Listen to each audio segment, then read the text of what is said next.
Good morning, praise the Lord, ઈશ્વરનો આભાર માનતા ફરીને એકવાર આજના દિવસની શરૂઆત પ્રભુના વચન અને મનન દ્વારા કરીએ. પ્રભુનું વચન કહે છે, ફરી તેણે મને આમ દર્શાવ્યું. પ્રભુ પોતાના હાથમાં ઓળંબો લઈને ઓળંબે ચણેલી ભીત પાસે ઊભા રહ્યા. યહોવાએ મને કહ્યું, આમોસ, તું શું જોઈએ છે? મેં કહ્યું, એક ઓળંબો. ત્યારે પ્રભુએ કહ્યું, જો હું મારા ઇઝરાયેલ લોકમાં ઓળંબો મૂકીશ, હું ફરીથી કદી તેમને દરગુજર કરીશ નહીં. આમોસ પ્રવક્તાનું પુસ્તક, તેનો 7મો અધ્યાય, 7મી અને 8મી કલમ. આજનો વિચાર, ખ્રિસ્તમાં અતિ પ્રિયવાલા મિત્રો, પ્રભુ ઈસુ ખ્રિસ્તના વિજયવંત નામમાં આપ સર્વને સવારની પ્રેમભરી સલામ. 8મી સદીના પ્રબોધક આમોસને થયેલ કેટલાક દર્શનોમાંનું આ એક દર્શન, એ આ ઓળંબાનું દર્શન. ઓળંબો એટલે ચણતર કરનાર જે મિસ્ત્રી હોય છે, કડિયા હોય છે, જે દિવાલનું ચણતર કરતી વખતે એક નાનું ગોળ વજનદાર ભમરડા જેવું એક સાધન કે જેની સાથે દોરી હોય અને સાથે ઉપરના ભાગે એક બીજો નાનો વજનદાર નળાકાર ભાગ હોય, નીચે ઓળંબો અને ઉપર પેલો લાંબો ગોળ નળાકાર અને દોરી દ્વારા તેને લટકાવી દિવાલ સીધી છે કે વાંકી ચણાઈ રહી છે તે ચેક કરવા તેનો ઉપયોગ કરવામાં આવે છે.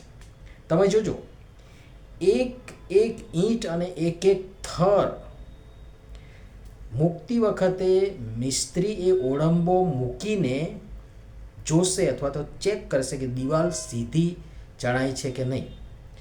ઈંટ વગેરે આમ તેમ વાંકા ચૂકા આડાવડા હશે તો તેમને સીધા કરશે. ક્યાંક વળી ઈંટ વધારે બહાર નીકળી હશે તો લેલા વડે, જે સાધન ચણવાનું આવે એ લેલા વડે એને સીધી કરશે, અથવા તો જો એનાથી ન મેળ પડે તો હથોડી અથવા તો હથોડાથી તોડીને કે ઠોકીને પણ એને સીધી તો કરશે જ. આમોસને જે દર્શન પરમેશ્વર બતાવી રહ્યા છે તેમાં પ્રભુ પોતાના હાથમાં ઓળંબો લઈને ચણેલી ભીત પાસે ઊભા છે. આમોસને પૂછવામાં આવ્યું, તું શું જોઈએ છે? આમોસ કહે છે કે ઓળંબો. ત્યારે દેવ કહે છે, હું મારા ઇઝરાયેલ લોકમાં ઓળંબો મૂકીશ, હું ફરી કદી તેમને દરગુજર કરીશ નહીં. ધ્યાન આપો, ફરી મતલબ અગાઉ કંઈ કેટલીય વાર દરગુજર કર્યા છે, માફ કર્યા છે, જવા દીધું છે, તો શું કૃપા અધિક થાય એટલે પાપ કરીએ જ રાખવાનું? એવું ના હોય સાહેબ. પ્રભુ પરમેશ્વર દયાળુ છે, કૃપાળુ છે, માયાળુ છે, બધું જ છે, સાચી વાત. પણ આપણા વિશે શું આપણી કોઈ મર્યાદા નથી? અને એટલે એ મહાન મિસ્ત્રી જે અદ્રશ્ય અને અભેદ ઇમારત ચણી રહ્યા છે, જેમાં ઈંટ, પથ્થર, રેતી વગેરે જેવો ઉપયોગ કરી આપણ પ્રત્યેકને વિવિધ રીતે વિવિધ જગ્યાએ જગા આપી ગોઠવી રહ્યા છે, બાંધી રહ્યા છે, અને આપણે તેમના દ્વારા ઘડાઈને બંધાઈ રહ્યા છીએ. તો મહેરબાની કરી, વાંકા ચૂકા આડા અવળા હો તો સીધા થઈ જવામાં મજા છે દોસ્ત. બાકી કુશળ મિસ્ત્રીએ ઓળંબો હાથમાં લીધો તો એમના લેલા અને હથોડાએ કરીને ભલાને સીધા થતા અને તેમને કરતા વાર નહીં લાગે.